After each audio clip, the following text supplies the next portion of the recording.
A'udzubillahi minasyaitonirrajim. Bismillahirrahmanirrahim. Alhamdulillahirabbil alamin wassalatu wassalamu ala asyrafil anbiya wal mursalin wa ala alihi wa sahbihi ajma'in. Allahumma 'allimna ma yanfa'una wanfa'na bima 'allamtana wa zidna ilma. Allahumma ati anfusana taqwaha wa zakkiha anta khairu man zakkaha. Anta waliyuha wa mawlaha. Rabbi yassir wa la tu'assir, Rabbi tammi bil khair, amma ba'du. InsyaAllah kita sambung pengajian As-Sirah An-Nabawiyah, perjalanan hidup Rasulullah sallallahu alaihi wasallam, ataupun lebih tepat gerak kerja dakwah Nabi sallallahu alaihi wasallam. Sebab hidup Nabi adalah dakwah. Tugas Nabi hanyalah sebagai nazir dan bashir. Jadi bila disebut sirah Nabi, sebenarnya ialah kisah perjalanan dakwah Nabi sallallahu alaihi wasallam. Okey, kita dah masih berada di peringkat dakwah Makkiyah, dakwah dalam tempoh Mekah. Dan dalam tempoh itu, iaitu tempoh dakwah yang disampaikan secara terang-terang. Setelah 3 tahun Nabi sampaikan secara rahsia. Dan kesannya para sahabat ramai yang ditangkap, yang diseksa, bahkan ada yang dibunuh. Dan Nabi sendiri ditekan, dihina, dimaki, dituduh dengan pelbagai-bagai tuduhan. Dan Abu Bakar juga sama, ditekan, dimaki. Bahkan ada riwayat mengatakan Nabi Abu Bakar pernah juga ditampar oleh orang musyrikin. Tetapi sebagaimana Allah sebut, a'udzubillahi minasyaitonirrajim, inna ma'al usri yusra, sesungguhnya bersama kesukaran itu ada kesenangan. Jadi bila para sahabat yang khususnya yang miskin, yang mustad'afin, ditekan, diseksa, dan itu adalah gambaran kesukaran kepada mereka, maka datanglah al-yusra, iaitu kesenangan daripada ya Allah bagi melalui Abu Bakar radhiyallahu anhu. Jadi dengan kelebihan yang ada pada Abu Bakar, dengan kekayaannya, itulah dianggap sebagai yusra kepada golongan yang beriman, yang mustad'afin, yang ditindas dan diseksa. Maka Abu Bakar menggunakan kekayaannya untuk memerdekakan 7 orang sahabat-sahabat yang berasalnya miskin dan hamba. Dan bila mereka beriman, terus mereka diseksa, diazab oleh majikan ataupun tuan mereka. Termasuklah Bilal bin Rabah. Dan semua usaha orang musyrikin itu tidak berjaya untuk menghalang dan menyekat dakwah Nabi SAW yang semakin tersebar dan semakin meluas. Walaupun bilangan yang memeluk Islam tidak ramai, tapi dakwah Nabi terus berjalan. Sebab itulah kita belajar di minggu yang lepas bagaimana manhaj yang ditunjuk oleh Allah kepada Nabi dan para sahabat dalam menghadapi tekanan penyiksaan daripada orang-orang musyrikin. Bagaimana Allah menunjukkan cara supaya Nabi dapat terus menyampaikan dakwah, dan supaya dakwah tidak berlaku pertembungan yang akhirnya kesudahannya dakwah akan tertindas dan mungkin dakwah akan berjaya disekat oleh orang musyrikin. Maka caranya ialah Allah memerintahkan Nabi dan para sahabat supaya jangan melawan.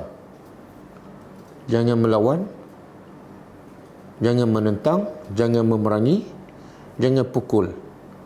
orang-orang musyrikin. Walaupun orang beriman di pihak yang benar dan orang musyrikin jelas di pihak yang salah.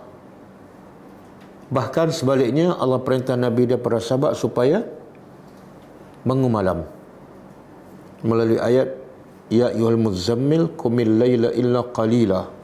Allah bagi pilihan, Allah wajibkan Nabi dan para sahabat supaya bangun malam.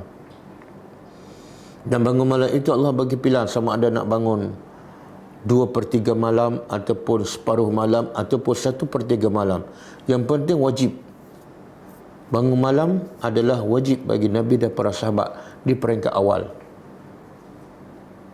Bahkan Allah perintah juga dalam surah Al-Muzammil, wahjurhum wasbir ala ma yakuluna.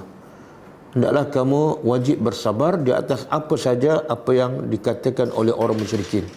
Jangan melawan, jangan membalas.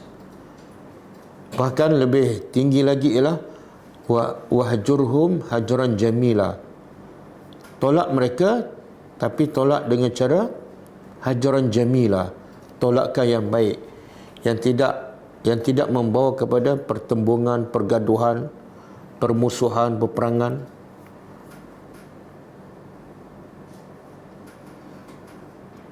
Jadi yang menjadikan Nabi dan para sahabat bertahan dan sabar menghadapi tekanan penyiksaan orang musyrikin, apa dia? Al-Quran. Al-Quran lah sumber kekuatan utama Nabi dan para sahabat di peringkat awal. Kalau tak ada Al-Quran ni, Nabi dan sahabat mungkin Islam tak ke manalah, dan kita pun tak tahu agama apa kalau tanpa Al-Quran.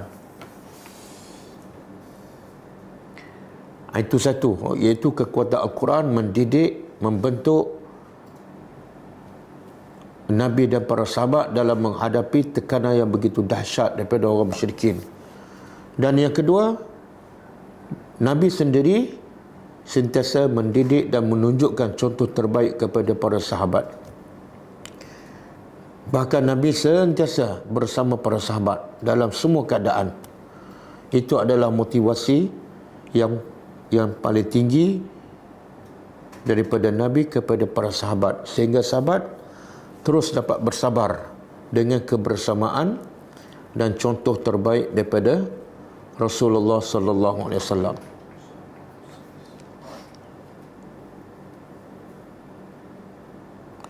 Jadi pengajaran untuk kita, kalau kita sebagai pendakwah, kekuatan kita bukan kekuatan tenaga manusia, bukan kekuatan bilangan yang ramai, bukan kekuatan dana, bukan kekuatan senjata, tapi kekuatan pendakwah yang paling utama ialah kekuatan roh dalaman melalui Al-Quran. Bangun malam, berzikir, solat, yang Allah sebut dalam surah Sejadah. Nabi dan sahabat dididik dengan proses lawan nafsu untuk bangun malam. Apa dia dalam surah Sejadah? Tatajafa junubuhum anil madaji'i yad'una rabbahum khaufan wa tama'ah. Mana belakang-belakang Nabi dan para sahabat sentiasa jauh daripada tempat tidur. Mereka bangun malam, berdoa kepada Tuhan mereka, beribadat pada Tuhan mereka dalam keadaan khaufan wa tama'ah, takut pada azab Allah dan tamak kepada rahmat Allah. Itu proses. Sebab apa? Sebab Allah nak membentuk, nak melahirkan generasi yang boleh menguruskan dunia, yang boleh memimpin dunia, yang ketika itu segala-galanya rosak. Semua aspek rosak. Akhlaknya, ekonominya, pendidikannya. Jadi nak membetulkan balik perlu pada kekuatan jiwa yang kental, yang tidak mungkin berlaku kecuali mereka yang sentiasa berhubung dengan Allah, khususnya di waktu malam. Okey. Jadi apa yang dibuat oleh orang musyrikin untuk menyekap, menghalang dakwah Nabi, semua gagal. Semua gagal. Cara penyiksaan, cara menghina, cara melabel, semua gagal. Maka dia pergi langkah yang seterusnya. Dalam buku ni, muka surat 163, kita sambung yang lepas. Buku Sirah Nabawiyah As-Sahihah, karangan Dr. Akram Adhiya Al-Umari. Dalam buku terjemahan muka surat 163,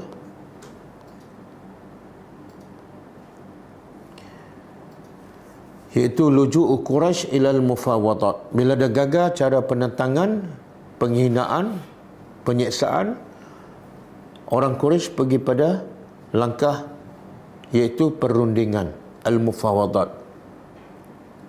Dia cuba dengan langkah berunding. Okey. Kata penulis ni, waqad laja'at Quraisyun ila mufawadat Abi Talib. Orang Quraisy mula merancang untuk berunding dengan Abu Talib, ammu ar-Rasul, pakcik Nabi SAW, untuk menyekat dakwah Nabi. Mana orang musyriki Mekah ni tak pernah duduk diam, tak pernah lena disebabkan dakwah yang dibawa oleh Nabi. Mereka sentiasa memikir, merancang berbagai-bagai cara dan usaha untuk menyekat dakwah Nabi. Jadi salah satunya mereka berunding dengan siapa ni? Pakcik Nabi. Pakcik Nabi ni Abu Talib. Kenapa dengan pakcik Nabi? Sedangkan pakcik Nabi orang kafir. Sebab Nabi boleh berdakwah antara sebabnya dengan izin Allah dengan pakcik ni. Pakcik yang Abu Talib inilah pertahankan Nabi daripada dihina, disentuh, disakiti oleh orang musyrikin, sehingga dakwah Nabi terus berjalan.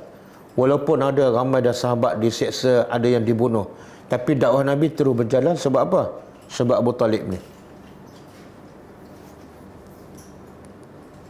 Jadi pengajaran untuk kita, bukan semua orang kafir ni perlu kita musuhi, perlu kita jauhi. Bukan semua.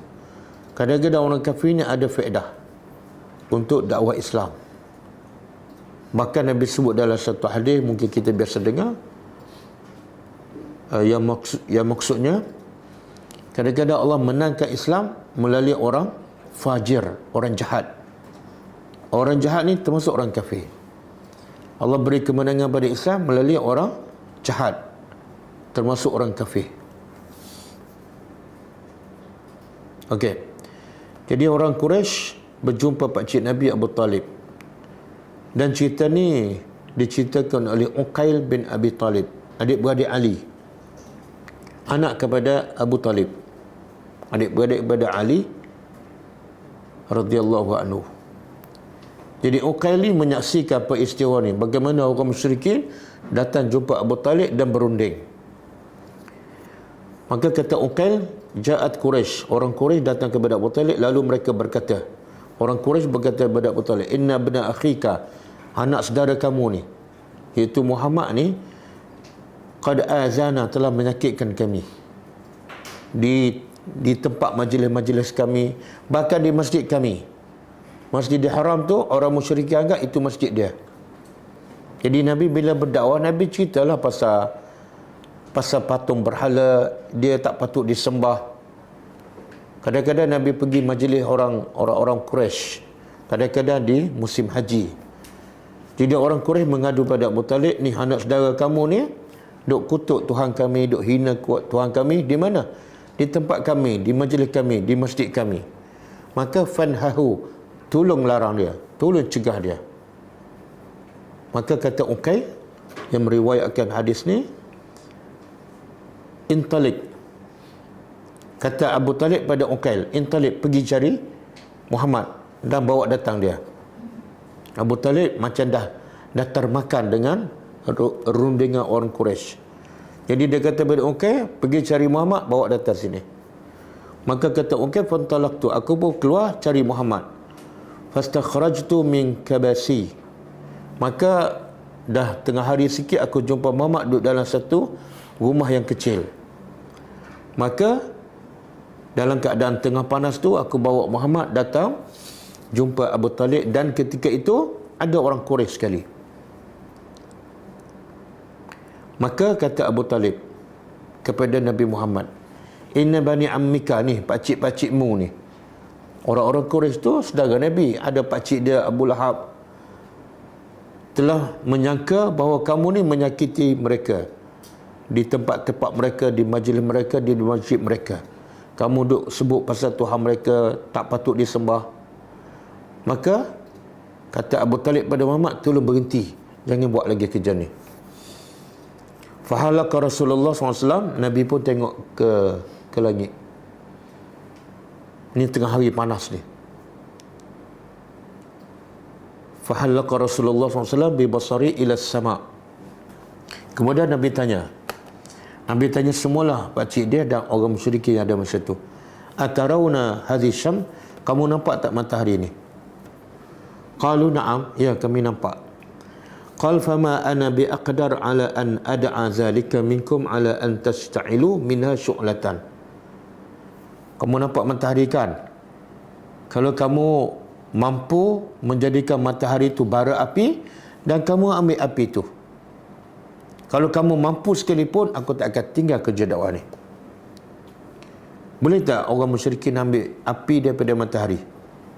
Tak boleh kan? Mustahil. Jadi apa mesej Nabi? Mustahil. Sebagaimana kamu mustahil mengambil cahaya matahari, maka mustahil aku tinggal kerja dakwah. Tegas.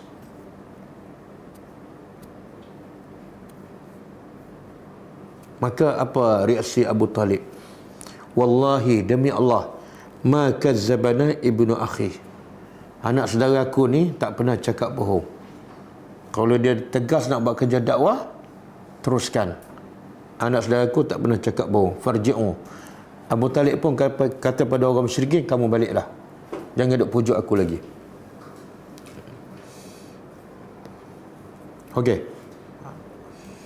Jadi apa pengajarannya? Apa pengajaran daripada kisah ni? Kenapa Nabi sangat bertegas? Nak kata apa? Bertegas gila lah kan? Sampai depan orang musyrikin yang dia tahu, Nabi tahu risikonya kalau terus buat kerja dakwah, dia mungkin akan mati. Sahabat yang lain pun makin ramalkan, diseksa dan mati. Tapi Nabi tetap bertegas. Nabi tak kata, okeylah, aku cuti kan 3 bulan ke? Tak ada. Bahkan Nabi bagi contoh yang paling kuat. Mustahil kamu ambil cahaya matahari, maka begitulah mustahilnya aku tinggal kerja dakwah.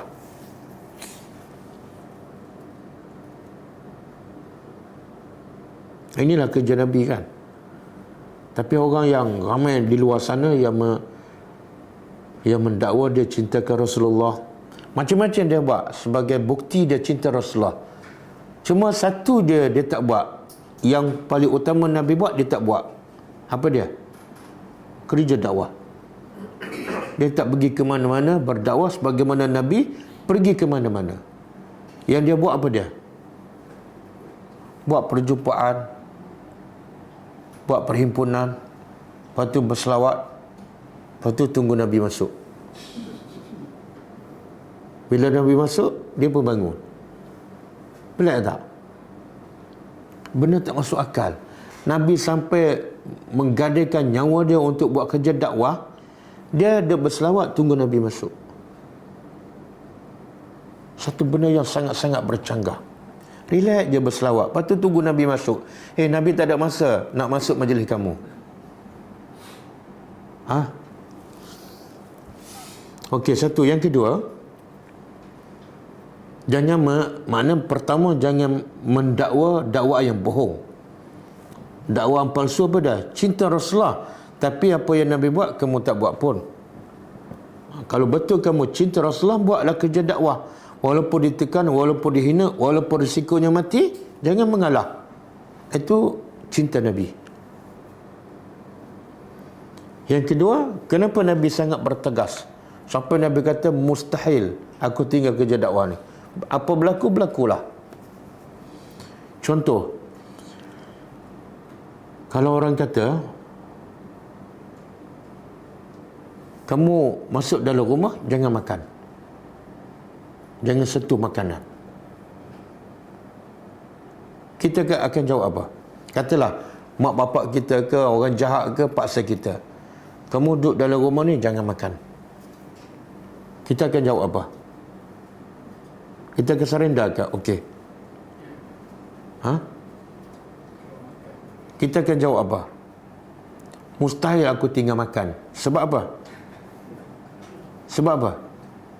Sebab makan adalah sumber kehidupan. Kalau aku tinggal makan, aku mati. Mustahil. Maka begitulah bagi Nabi, kerja dakwah tu macam makan. Kerja dakwah tu macam makan. Kalau tinggal makan, mati. Kalau tinggal dakwah, mati. Mati apa? Mati roh. Mati hati. Dan mati hati-hati manusia.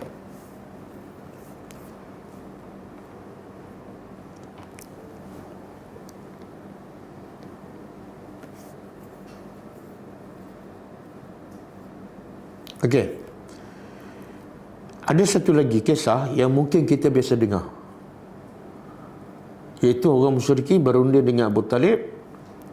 Lalu Nabi bercakap apa? Nabi kata, kalau mereka berjaya meletakkan matahari di sebelah kananku dan bulan di sebelah kiriku, pun kalau mereka mampu dan berjaya sekalipun, aku tak akan tinggal kerja dakwah. Yang tu kita biasa dengar. Biasa dengar ke? Biasa kan? Tapi yang sebelum ni, yang kita belajar ni, biasa dengar tak? Tak. Yang saya baca dalam buku ni, yang Nabi kata kalau kamu boleh keluarkan daripada matahari bara api dan kamu boleh ambilnya, pun aku tak akan tinggal kerja dakwah. Yang tu sahih. Yang kalau mereka meletakkan matahariku di tangan kananku dan bulan di tangan kiriku, aku tak akan tinggalkan kerja dakwah. Itu dhaif. Jadi yang sampai pada kita yang mana? Yang sampai pada kita yang dhaif. Yang sahih tak sampai. Jadi apa masalah? Banyak benda yang sahih tak sampai, yang dhaif, yang palsu cepat je sampai. Apa masalah kita?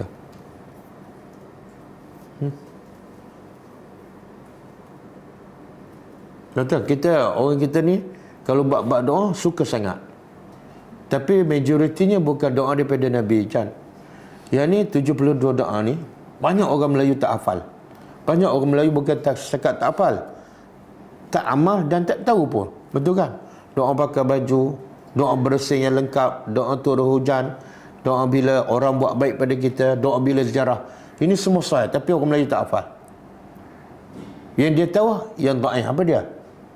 Bila orang nak mati baca panjang pula tu kan. Yang doa Nabi sahih, pendek je. Dan banyak lagi doa pakai baju dia tak baca. Bismillah je lah ustaz, sudah pakai alhamdulillah.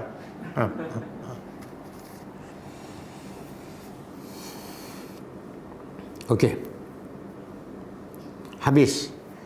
Bila orang musyrikin dapati Nabi bertegas untuk teruskan kerja dakwah walaupun apa saja berlaku, dan Abu Talib akhirnya tetap pertahankan Nabi. Orang musyrikin pun balik, fikir pula cara lain.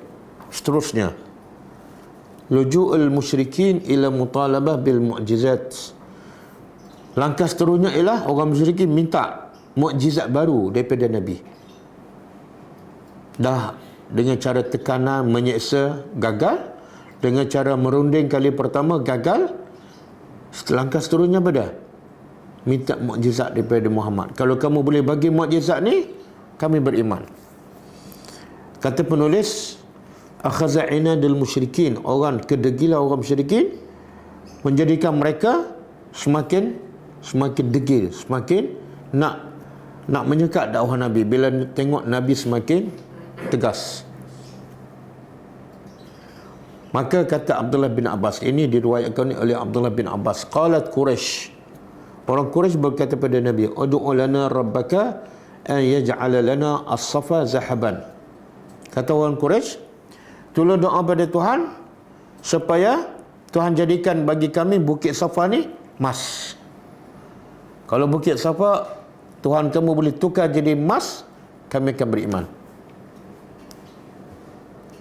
Nabi pun tanya, qal wa taf'alu, Kalau betul jadi Bukit Safa kamu akan lakukan, iaitu kamu akan beriman, betul ke?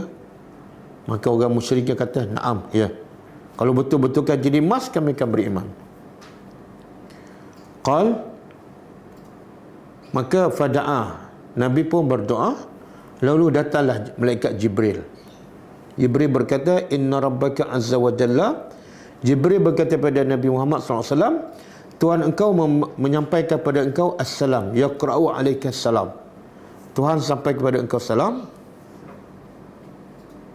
Dan in syi'ta, Tuhan berkata pada kamu,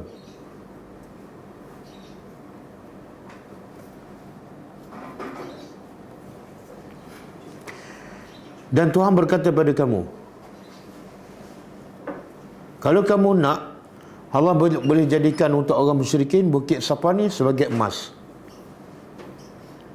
Jibril beritahu, Tuhan sampaikan salam, dan Tuhan cakap, kalau kamu nak, Allah boleh je jadikan Bukit Safa ni emas, bagaimana diminta oleh orang musyrikin. Tapi Allah beritahu, faman kafara ba'da zalika, tapi kalau selepas tu dah bukit jadi emas, tapi siapa yang kufur dan tak beriman, Allah kata apa? Azabtu azaban, aku akan azab betul-betul orang musyrikin yang tidak ada seorang pun boleh azab seperti azab aku. Dan pilihan, Allah bagi pilihan, wa in syi'ta, tapi kalau engkau nak, aku boleh buka bagi orang musyrikin babut taubah war rahmah. Kalau kamu nak juga, Allah boleh buka untuk orang musyrikin pintu taubat dan rahmat Allah. Jadi bila Nabi minta supaya Allah jadikan Bukit Safa emas, Allah bagi dua pilihan. Allah boleh jadikan Bukit Safa emas, tapi kalau orang musyrikin tak beriman, Allah akan azab. Pilihan kedua, tak payahlah jadi tukar Bukit Safa sebagai emas, tapi Allah nak buka pintu rahmat dan taubat pada orang musyrikin. Nabi pilih yang mana? Nabi kata babut taubah war rahmah, pintu taubat dan rahmat. Kalau kita pilih yang mana? Kalau kita pilih yang mana? Ini yang kita hari menentang kita, tuduh kita, menyeksa kita. Tiba-tiba Allah nak tolong, nak hancurkan mereka. Biasanya kita akan pilih yang eloklah, lepas ni aku dapat berehat. Tapi kepala Nabi ni apa dah? Sentiasa berfikir nak selamatkan umat. Nabi tak fikir jahatnya orang musyrikin. Nabi tak fikir langsung nak balas dendam. Tapi Nabi fikir macam mana nak jadikan mereka yang jahat-jahat ni akhirnya lembut, beriman, masuk syurga. Berfikiran positif. Jadi akhirnya Allah tak tukarkan Bukit Safa menjadi emas. Kenapa Allah tak minta? Kenapa Allah tak jadikan Bukit Safa tu emas? Boleh kan? Sebab orang musyrikin berjanji kalau Bukit Safa betulkan jadi emas, kami beriman. Tapi kenapa Allah tak makbulkan?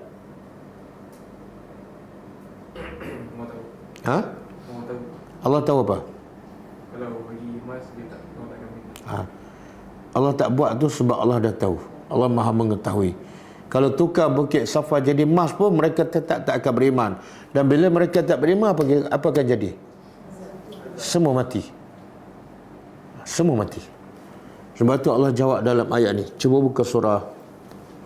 Jawapannya ada dalam surah Al-Isra ayat 59. Surah Al-Isra ayat 59.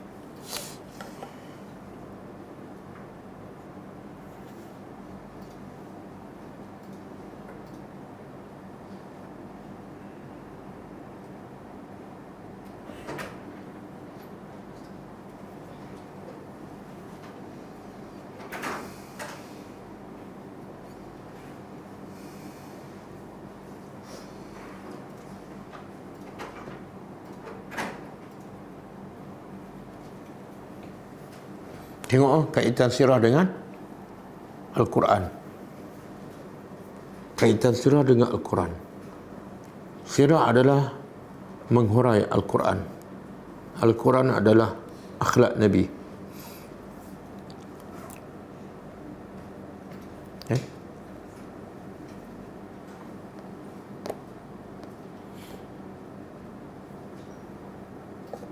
Okey. Auzubillahi minasyaitonir rajim.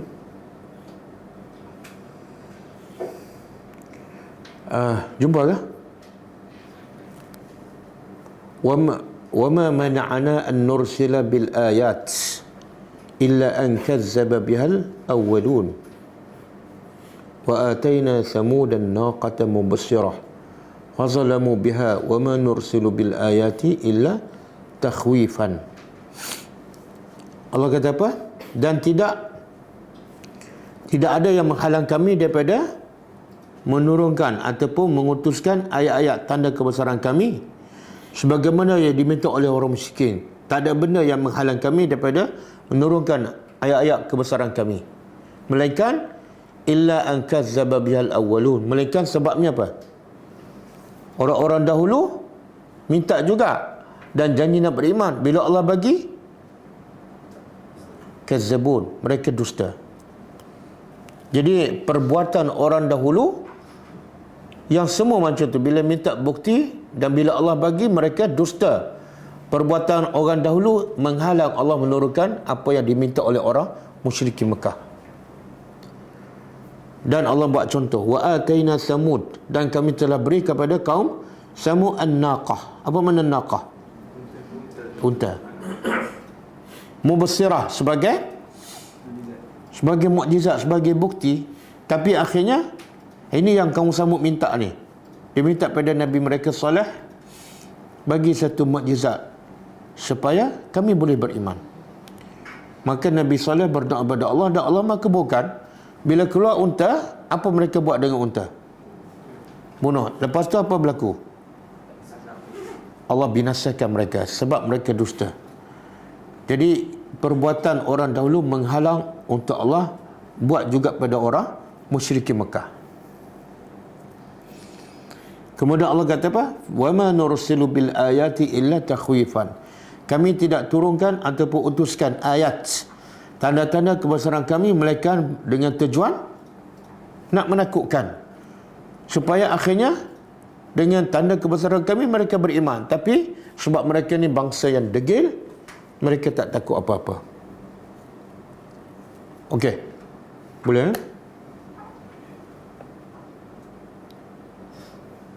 Sebenarnya manusia kalau nak beriman perlu tak minta bukti? Perlu tak? Maksudnya kalau nak beriman pada Allah lah, perlu tak minta bukti baru? Macam orang musyrikin, sebelum dia minta bukti, iaitu Bukit Safa betulkan jadi emas, sebelum tu dah ada tak bukti kebesaran Allah? Apa dia? Apa dia? Ha? Apa dia? Ashabul Fil. Apa dia? Ashabul Fil tu mungkin tak semua orang tengok kan? Bukan semua orang duk ada zaman tu. Apa dia? Sungai jadi darah. Tak. Itu selepas ni.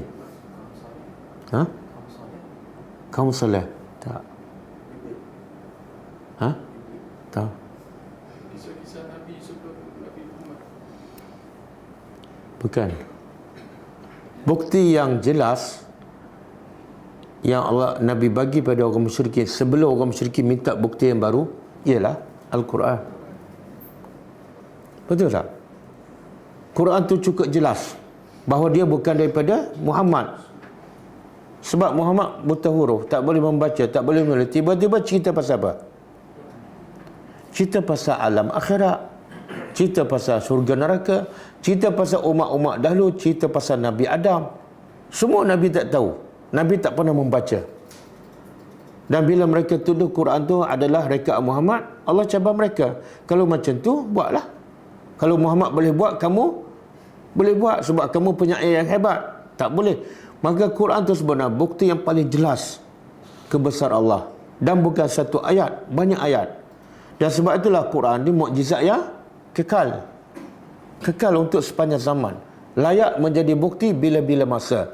Tapi kepada siapa? Li ulil albab.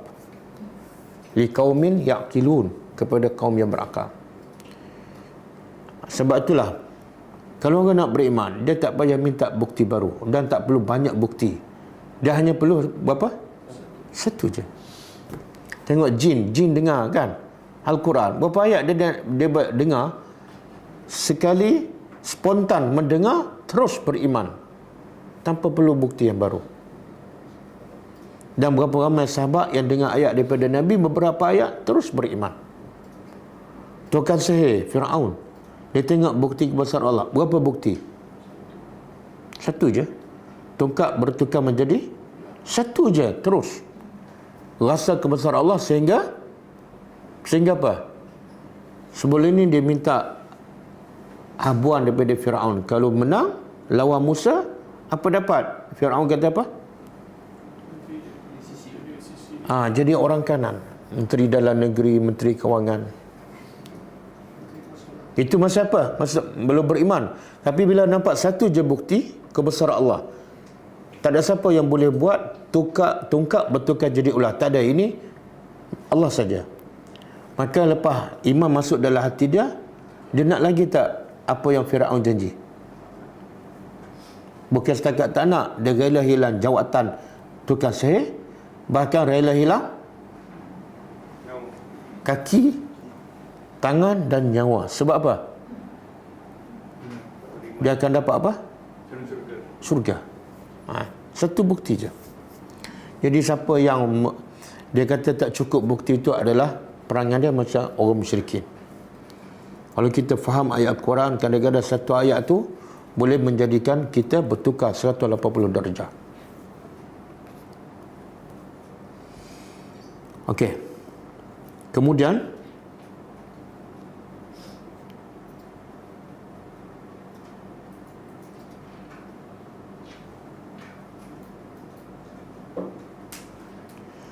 bila orang musyrikin duk minta-minta, Allah tak bagi yang tu kan. Yang bukit Safa bertukar jadi mahal, Allah tak bagi. Tapi dalam dia minta tu, dia tak spesifik. Allah tukar, Allah bagi satu bukti, iaitu bulan terbelah. Bulan terbelah dua. Sehingga mereka nampak bukit Jabal Hira tu duduk tengah-tengah. Bulan sebelah kanan bukit Hira, satu lagi sebelah kiri. Dan orang musyrikin nampak dengan mata kepala. Yang menyaksikannya adalah antaranya sahabat Nabi Abdullah bin Mas'ud. Dia sering menyaksikan bulan itu terbelah. Dan Allah sebut dalam Al-Quran peristiwa bulan terbelah. Surah apa? Surah Al-Qamar. Iqtarabatis sa'ah wa ansyaqqal qamar. Wa in yarau ayatan yu'ridu wa yaqulu sihrun mustamir.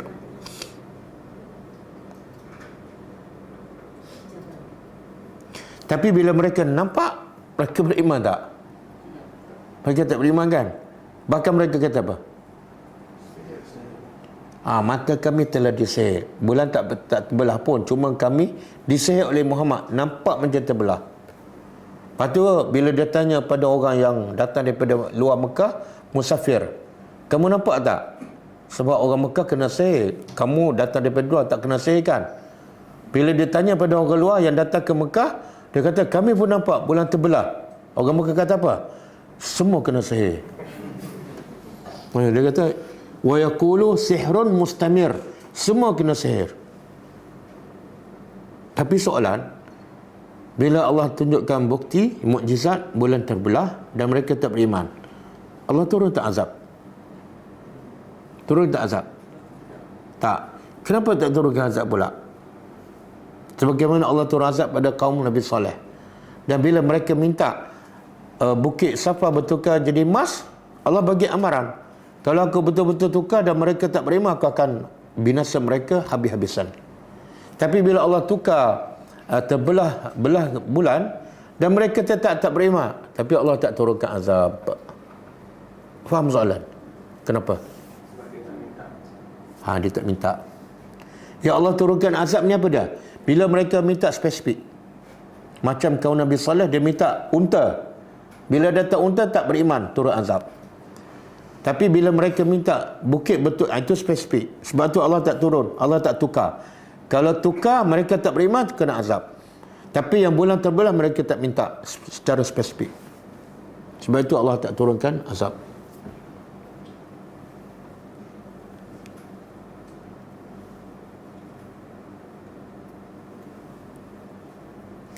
Okey.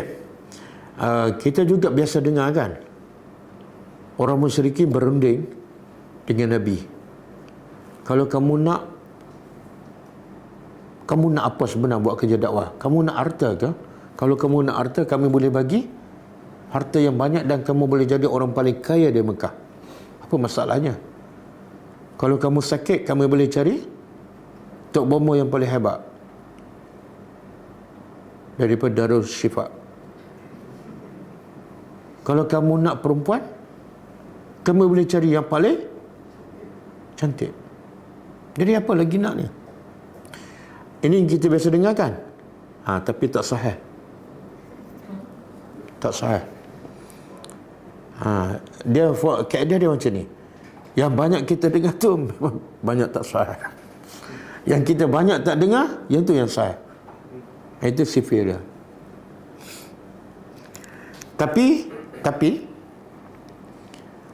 Dr. Akram Adhiya Al-Umari dia kata, walaupun tidak ada dalil yang sahih, tak mestinya benda tu tak berlaku. Faham tak? Tak mestinya benda tu tak berlaku. Kadang-kadang berlaku tapi tak ada perawi yang sahih ataupun cerita jalur jalan tu adalah sahih. Tidak ada. Tak mestinya benda tu berlaku. Mungkin berlaku, mungkin tak. Cuma bila tak sahih, kita tak boleh jadikan dia sebagai hujah. Kita boleh ambil pengajaran. Kenapa orang musyrikin tawarkan harta, perempuan, pangkat, kedudukan? Kenapa? Sebab cerita ni disebut, bukan kita je percaya, tapi dia sebut oleh kebanyakan buku sirah. Kebanyakan buku sirah ceritanya ada. Bahkan dia keluarkan pengajarannya. Pengajarannya apa? Sebab orang-orang kafir ataupun nafsu manusia ni cukup mudah tewas dengan satu, harta. Yang kedua, perempuan. Yang ketiga, pangkat.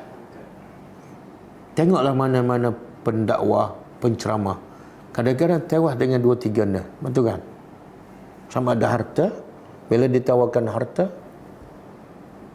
dia slow sikit. Slow sikit.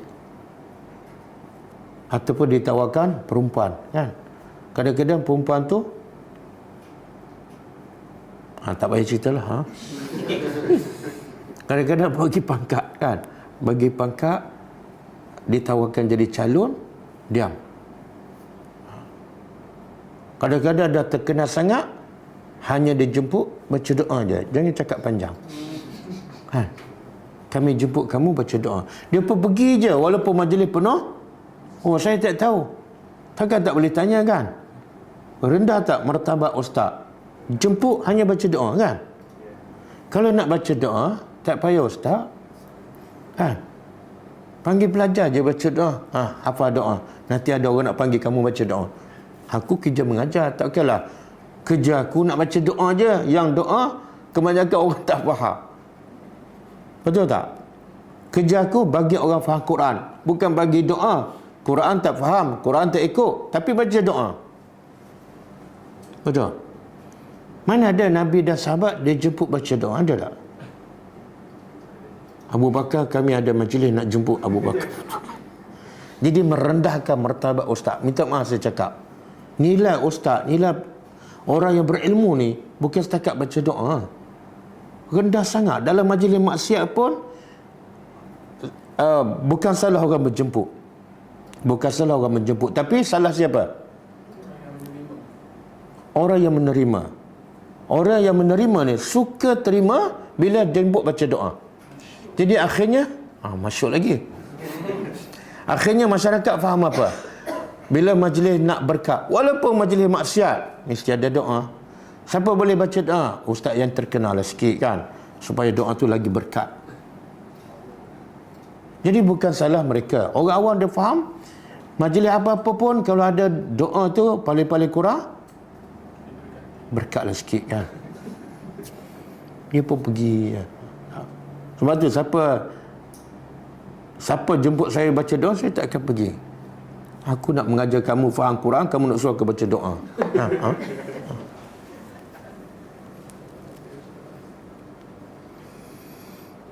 Okey.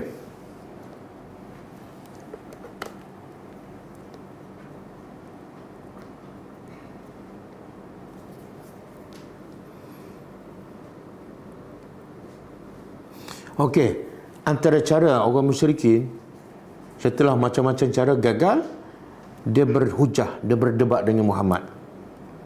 Contoh, orang musyrikin berkata pada Muhammad,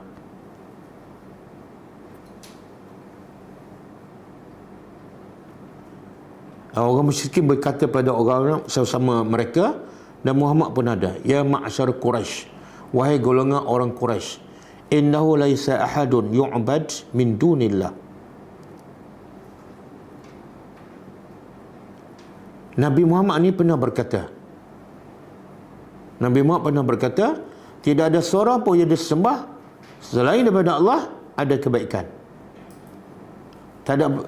Nabi kata apa? Tak ada satu pun yang disembah selain daripada Allah ada kebaikan pada yang disembah tu. Betul kan? Jadi orang musyrikin guna hujah yang sama. Kamu kata apa yang disembah selain daripada Allah tak ada kebaikan. Okey. Kami tahu orang Kristian, orang Nasara sembah Isa. Isa tak ada kebaikan lah. Faham? Sedangkan kamu kata Isa tu hamba Allah, Isa tu Rasulullah. Tapi Isa disembah. Dan kamu juga kata apa yang disembah selain daripada Allah tak ada kebaikan. Kita nak jawab apa?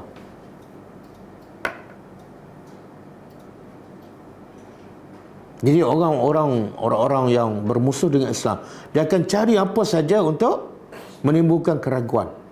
Kadang-kadang kita tak boleh jawab. Tengok, kamu sendiri pun tak boleh jawab.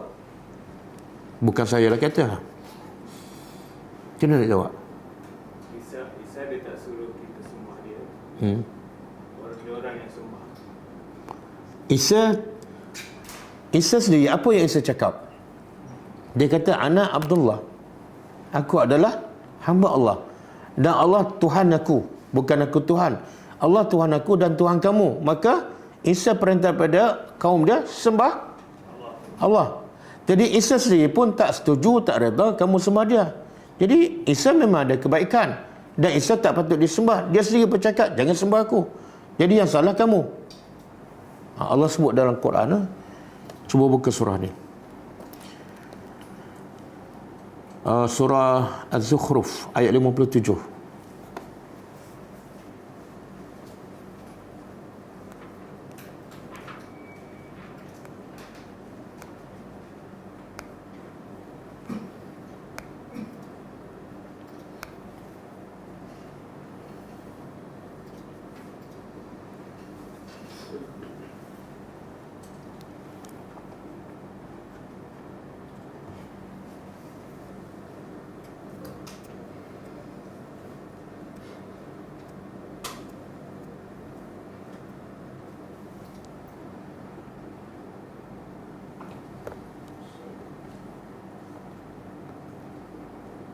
Zukhruf 57.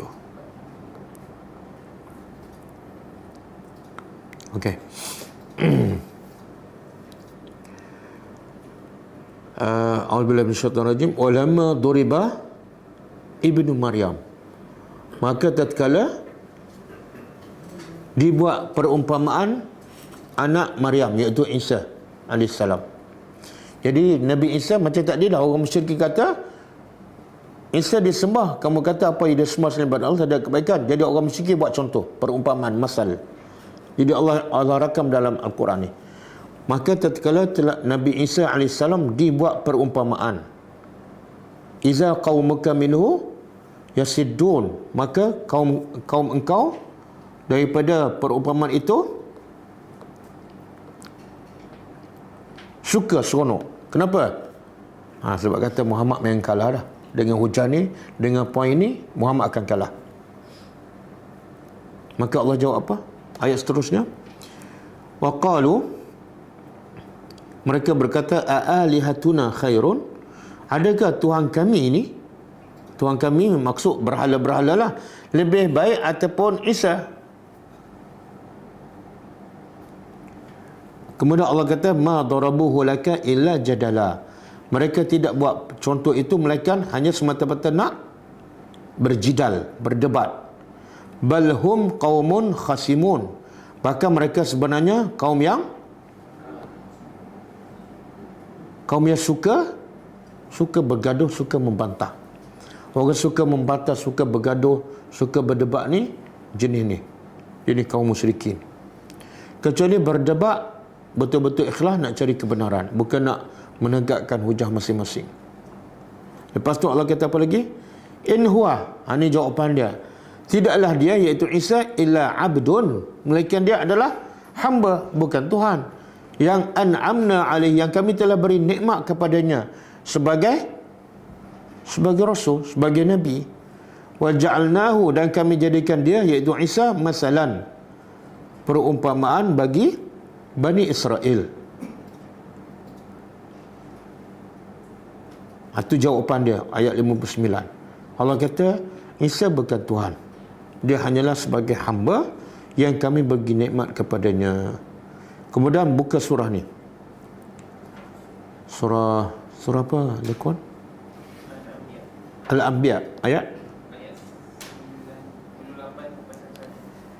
Cuba tengok. Surah Al-Anbiya ayat 98. Boleh?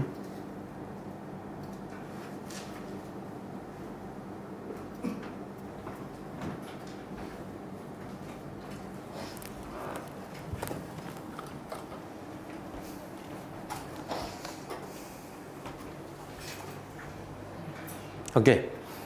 Ayat Quran kata apa? Allah kata innakum, ini surah Al-Anbiya ayat 98. Innakum, sesungguhnya kamu yang menyembah berhala tu ataupun sembah selain pada Allah, wa ma ta'budun, dan apa yang kamu sembah. Satu, penyembah. Yang kedua, yang disembah. Yang disembah min dunillah, selain pada Allah, akan jadi apa? Hasabu jahannam, bahan bakar neraka jahannam. Antum laha waridun, kamu bagi neraka itu waridun, masuk. Kemudian dia kata apa? Orang musyrikin guna ayat ni. Dia kata yang disembah selain pada Allah akan jadi bahan neraka. Isa pun akan jadi bahan neraka. Sebab Isa disembah kan? Allah kata apa? Lau kana haula'i alihah, jikalau yang disembah selain pada Allah itu adalah alihah, Tuhan-Tuhan, ma warduha, mereka tak akan masuk neraka. Ada tak Tuhan masuk neraka? Kalau betul yang kamu sembah berhala itu Tuhan, macam mana Tuhan boleh masuk neraka? Selamatkanlah diri. Bila masuk neraka, dia bukan Tuhan. Wa kullun fiha khalidun, dan semua dalamnya kekal. Semua tu apa maksud? Yang menyembah dan berhala, semua kekal. Kenapa Allah masukkan doa? Ada faedah tak bakar berhala? Ada faedah tak bakar batu? Apa faedahnya? Sebenarnya sebagai penghinaan kepada penyembah. Cuba bayangkan, dia sembah 50 tahun dengan harapan apa? Kalau aku ada masalah, tolonglah, 50 tahun ke semua kau. Tengok-tengok, sama-sama kena bakar. Kena bakar juga kamu. Sakit hati tak? Itu azab dari segi mental. Ada jawapan dia. Lepas ni kah? Angkat lagi. Lahum, bagi mereka dalam neraka zafirun, suara, dan mereka tak akan dengar apa-apa. Okey, ini jawapan dia. Kenapa Isa terkecuali daripada jadi bahan bakar? Iaitu innal lazina, sesungguhnya orang-orang yang sabaqat lahum minna al-husna, yang telah mendapat husna, kebaikan daripada kami. Mereka disembah oleh manusia, tapi mereka ni dah dapat kebaikan daripada kami. Seperti apa? Isa. Lagi? Yang disembah ni. Malaikat. Malaikat disembah tak? Malaikat. Lagi? Uzair. Ini semua yang disembah ni telah dapat al-husna daripada kami. Mereka tak akan dibakar dalam neraka. Sebab mereka adalah orang yang beriman. Ulaika anha, mereka-mereka ni, malaikat ke Nabi Isa ke Uzair ke, daripada neraka mub'adu, dijauhkan. Tak mungkin masuk neraka. Okey.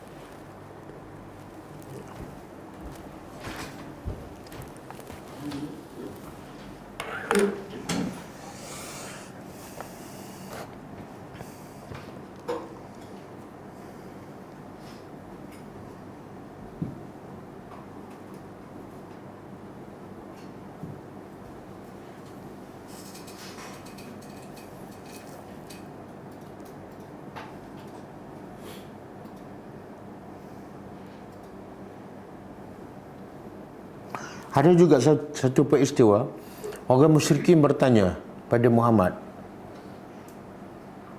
engkau dengan atuk kamu siapa lebih baik? Siapa atuk Nabi? Abdul Muttalib. Tengok soalan perangkap. Engkau dengan atuk kamu siapa lebih baik?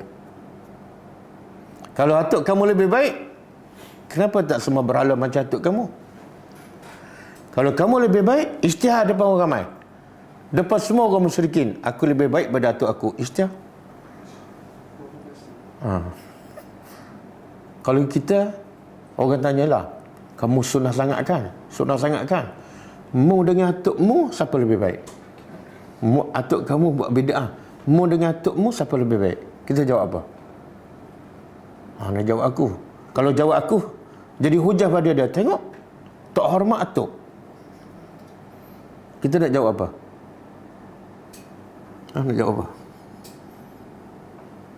Oh, sunnah sangat kan? Nabi jawab apa? Nabi tak jawab. Jadi pengajarannya apa? Benda-benda yang tak ada faedah, bila menjawab menambahkan masalah, diam. Apa Nabi bagi kaedah? Man kana yu'minu billahi wal yawmil akhir falyakul khaira au liyasmut. Kalau tak ada benda baik, lebih baik diam, jangan jawab. Kalau jawab tak akan selesai masalah, dia tak akan terima. Sebab soalan tu bukan nak cari kebenaran, tapi nak perangkap. Jangan jawab. Ada orang tanya, bapa Nabi Muhammad dalam neraka ke syurga? Jangan jawab. Itu perangkap tu. Akhir sekali kalau kita kata berdasar hadis sahih, dia kata tengok, tuduh bapa Nabi. Jangan. Itu strategi musuh. Dan cara kita ialah benda yang tak memberi apa-apa kebaikan, bahkan menambah masalah, lebih baik diam. Okey, kemudian antara juga orang musyrikin buat. Ini disebut ni, kita kena faham. Kita kena faham, kena tahu dan kena rasa bagaimana usaha orang musyrikin 24 jam, macam-macam cara untuk sekat dakwah Nabi. Dan bagaimana Nabi hadapi semua tu. Supaya kita jangan fikirlah Islam tu hanya solat, puasa, mengajar, balik, pergi haji. Nabi separuh mati nak sampai ke Islam. Kita separuh mati cari dunia. Kan? Kita separuh mati cari kesenangan hidup. Tengok orang musyrikin, dia nak tanya satu soalan, nak perangkap. Tapi dia tak ada soalan, dia tak tahu. Dia pergi jumpa orang Yahudi kat Madinah. Sebab orang musyrikin tak ada kitab. Orang Yahudi di Madinah ada kitab kan. Jadi dia tanya. Orang musyrikin kata kepada orang Yahudi, "U'tuna syai'an, cuba bagi pada kami satu soalan, kami nak soal ni Muhammad ni. Supaya terbukti dia sebenarnya bukan Nabi, dia penipu." Maka orang Yahudi bagi idea. Dia ada kerjasama musyrikin dengan Yahudi.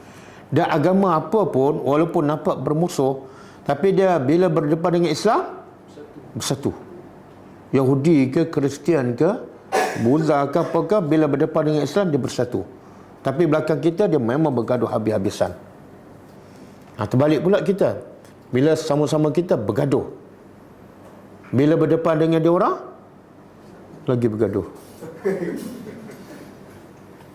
Okey. Jadi Yahudi bagi idea pada orang musyrikin, saluhu anir ruh. Tanya Muhammad pasal ruh. Kalau boleh jawab, dia rasul. Kalau tak boleh, dia bukan rasul. Sebenarnya ada 3 soalan kan? Ada 3 soalan. Yahudi bekalkan soalan kepada orang musyrikin untuk perangkat Nabi.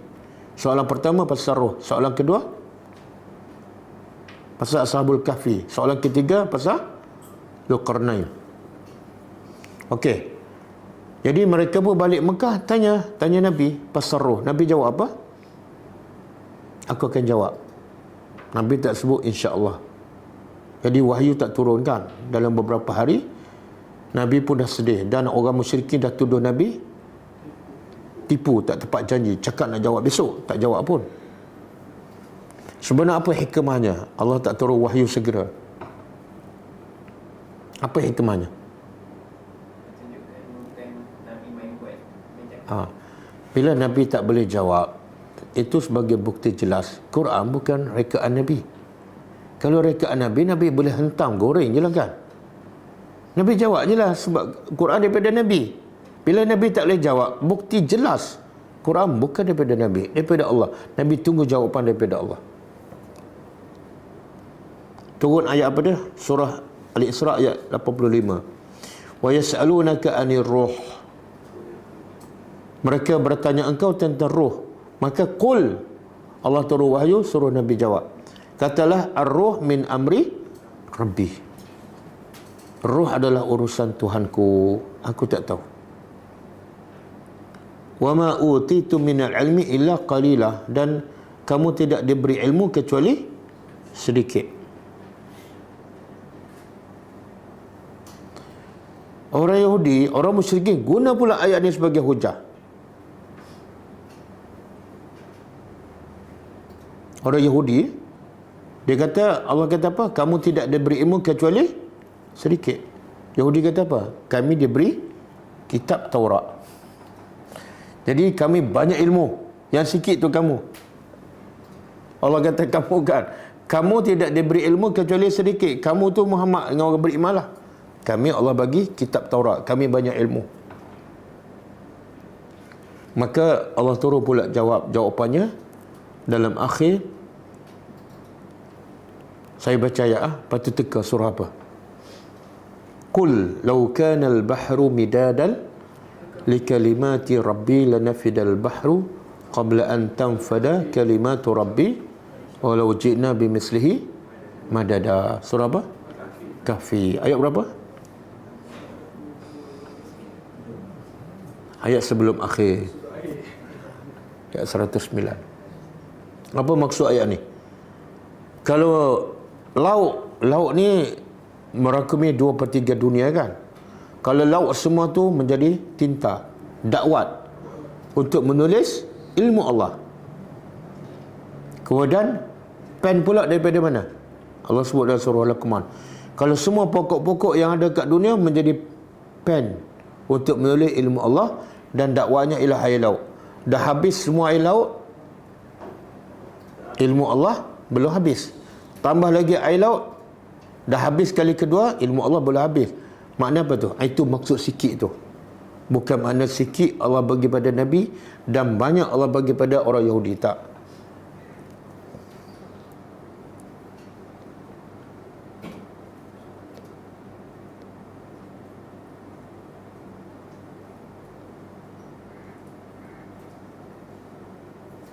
Okey.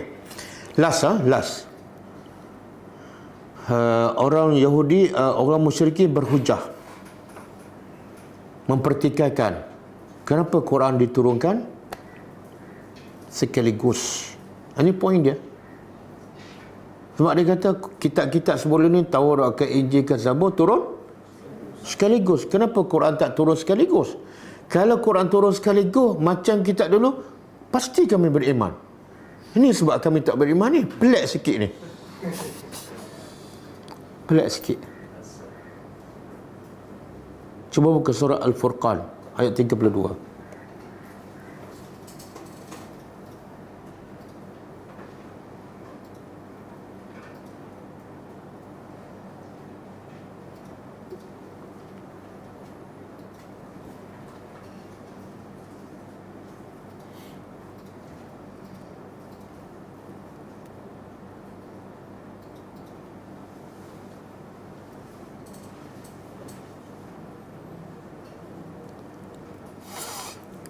Allah kata apa? A'udzubillahi minasyaitanir rajim.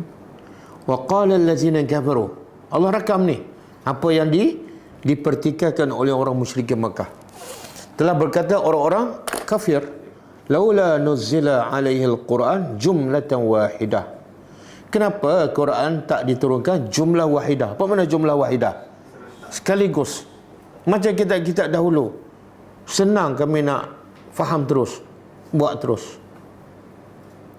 Maka Allah jawab, kazalika, yang demikian itu, linusab. Mana Allah jawab, kenapa Quran diturunkan beransur-ansur? Sebabnya, linusabbita bi fuadak, untuk kami teguhkan hati engkau, dan warattalnahu tartila, dan supaya kami dapat baca Quran tu satu persatu, perlahan-lahan, bukan sekaligus. Faham? Sebenarnya mana yang terbaik bagi orang musyrikin Mekah lah? Allah turun sekaligus ataupun beransur-ansur? Sebenarnya itu yang terbaik pada mereka, tapi sebenarnya mereka tak nak beriman. Mereka pun cari alasan, sehingga mereka tak sedar yang Allah turun beransur-ansur adalah terbaik untuk mereka. Kenapa? Kenapa? Cuba bayangkan, semua ayat turun 30 juzuk, 6,000 ayat lebih. Kena salat masa tu, arak haram masa tu, kena tutup aurat masa tu, tak boleh bunuh anak masa tu. Apa jadi? Semua akan tolak Islam. Jadi hikmah di sini, pengajaran yang paling besar pada hikmah Allah turunkan Al-Quran beransur-ansur supaya apa? Supaya mereka boleh terima. Supaya mereka senang nak terima. Oh, mereka, kita tak. Sebenarnya untuk semua sekali umat Muhammad lebih mudah nak faham satu-satu dan amal satu-satu, supaya ada masa untuk dia faham dan amal. Bukan untuk umat orang musyrikin Mekah aja, bukan untuk sahabat Nabi, semua sekali. Itu je tujuan utama Quran diturunkan beransur-ansur. Kalau Quran diturunkan untuk betulkan tajwid, perlu tak diturunkan beransur-ansur? Perlu tak? Tak perlu. Betul kan? Ataupun kalau untuk betulkan tajwid, perlu tak Allah turunkan 30 juzuk? Tak payah, 3 kul cukup lah. Betul tajwid 3 kul je. Betul tak? Jadi kenapa saya pun tak faham, kenapa masyarakat kita tak faham bahawa Quran tu kena faham? Kan? Dan dia tak boleh berfikir, kenapa aku baca dan tak nak faham? Kenapa aku baca nak khatam?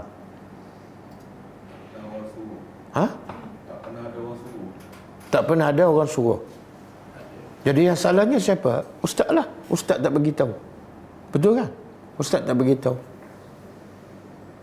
Kenapa Ustaz tak beritahu? Baca Quran kena faham. Sebab Ustaz sendiri pun saya tak kata, pelajar yang kata Ustaz faham.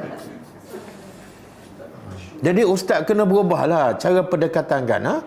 Bagi tahu kelas apa, kelas fiqh ke, kelas hadis ke, kelas apa lagi, tasawuf ke, cakap kamu semua ni wajib faham Quran. Tak kira latar belakang kamu, umur kamu, semua umat Nabi wajib faham Al-Quran. Sebab Quran adalah petunjuk. Sebab tu dalam ayat ini Allah kata untuk kami teguhkan hati Nabi.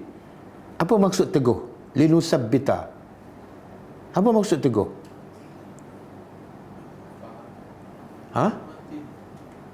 Teguh ni mana? Mantapkan, kuatkan. Maknanya kalau tak turun ayat Al-Quran, hati Nabi jadi apa? Jadi apa? Kalau tak ada ayat Quran, Tak teguh lah, tak kuat. Kenapa? Sebab bila Nabi sampai satu ayat, kena maki, kena halau, kan? Sahabat pula kena tangkap, kena seksa. Goyang tak Nabi? Maka bila goyang, Allah turun lagi ayat supaya Nabi teguh. Sebab kerja kamu ni besar, kerja kamu lambat lagi, jauh lagi. Bila kamu dah pensan setakat ni, habis. Maka ayat turun satu. Bila ada peristiwa ni, ada ayat meneguhkan. Bila ada soalan ni, ada ayat jelas. Sebab tu tak ada sahabat yang baca Quran tak faham. Tak ada. Boleh? Berubahlah. Wahai sahabat-sahabatku, tukar. Bila baca Quran dalam kepala, nak faham. Jangan nak khatam. Okey. Pahala boleh. Dan kalau kita baca Quran dengan tujuan nak faham, dan kita faham, dapat tak pahala 1 huruf 10 pahala? Bahkan berganda lagi. Lagi kita faham, lagi bukan 10 dah. Mungkin jadi 20, mungkin jadi 100. Sebab tujuan Quran diturunkan untuk kita faham dan amal. Okey. Cukup tajuk akan datang.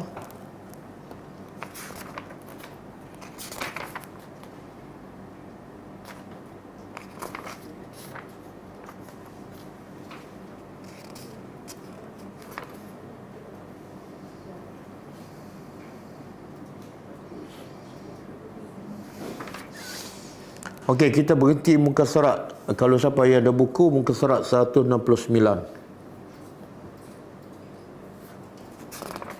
Muka surat 169 masih dalam tajuk perdebatan orang musyrikin dengan Nabi sallallahu alaihi wasallam.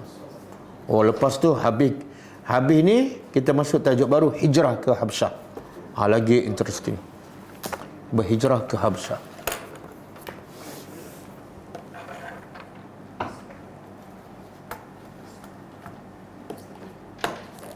Okey. Ada soalan ke? Tak ada. Kalau tak ada, insya-Allah kita jumpa lagi malam ni. Kita tutup dengan membaca tasbih kafarah. Subhanakallahumma wa bihamdika asyhadu an la ilaha illa anta astaghfiruka wa atubu ilaik. Assalamualaikum warahmatullahi wabarakatuh. كتاب الله ترق جنانه وتنى العظيم